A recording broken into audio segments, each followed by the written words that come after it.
Les deux pigeons. Deux pigeons s'aimaient d'amour tendre. L'un d'eux, s'ennuyant au logis, fut assez fou pour entreprendre un voyage en lointain pays. L'autre lui dit « Qu'allez-vous faire? Voulez-vous quitter votre frère? L'absence est le plus grand des maux, non pas pour vous, cruel. Au moins que les travaux, les dangers, les soins du voyage changent un peu votre courage. Encore si la saison s'avançait davantage, attendez les zéphyrs qui vous pressent. Un corbeau, tout à l'heure, annonçait malheur à quelque oiseau. Je ne songerai plus que rencontre funeste, que faucon, que réseau. Hélas, dirai-je, il pleut. Mon frère a-t-il tout ce qu'il veut? Bon souper, bon gîte, et le reste? Ce discours ébranla le cœur de notre imprudent voyageur. Mais le désir de voir et l'humeur inquiète l'emportèrent enfin. Il dit « Ne pleurez point, 3 jours ou plus rendront mon âme satisfaite. Je reviendrai dans peu conter de point en point mes aventures à mon frère. Je le désennuierai. Quiconque ne voit guère n'a guère à dire aussi. Mon voyage dépeint vous sera d'un plaisir extrême. Je dirai « J'étais là, telle chose m'avint, vous y croirez être vous-même. » À ces mots, en pleurant, ils se dirent adieu. Le voyageur s'éloigne. Et voilà qu'un nuage l'oblige de chercher retraite en quelques lieues. Un seul arbre s'offrit, tel encore que l'orage maltraita le pigeon en dépit du feuillage. L'air devenu serein, il part, tout morfondu, sèche du mieux qu'il peut son corps chargé de pluie.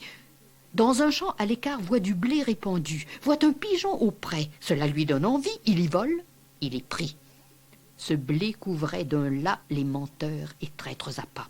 Le lacs était usé, si bien que de son aile, de ses pieds, de son bec, l'oiseau le rompt enfin. Quelques plumes y périt. Et le pis du destin fut qu'un certain vautour à la serre cruelle vit notre malheureux qui, traînant la ficelle et les morceaux du lacs qu'il avait attrapés, semblait un forçat échappé. Le vautour s'en allait le lier, quand des nues font à son tour un aigle aux ailes étendues. Le pigeon profita du conflit des voleurs, s'envola, s'abattit auprès d'une masure, crut pour ce coup que ses malheurs finiraient par cette aventure.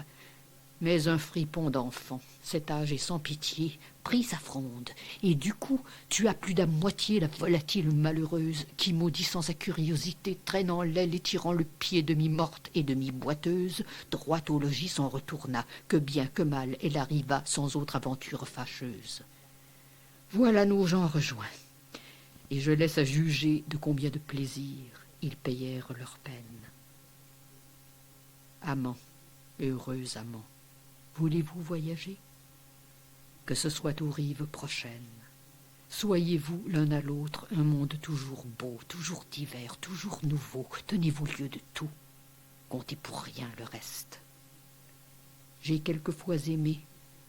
Je n'aurais pas alors, contre le Louvre et ses trésors, contre le firmament et sa voûte céleste, chanté les bois, changé les lieux, honorés par les pas, éclairés par les yeux de l'aimable et jeune bergère pour qui, sous le fils de Cythère, je servis, engagé par mes premiers serments.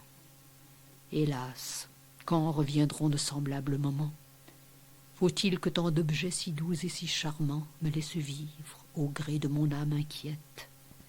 Ah, si mon cœur osait encore se renflammer, ne sentirais-je plus de charme qui m'arrête? Et je passais le temps d'aimer.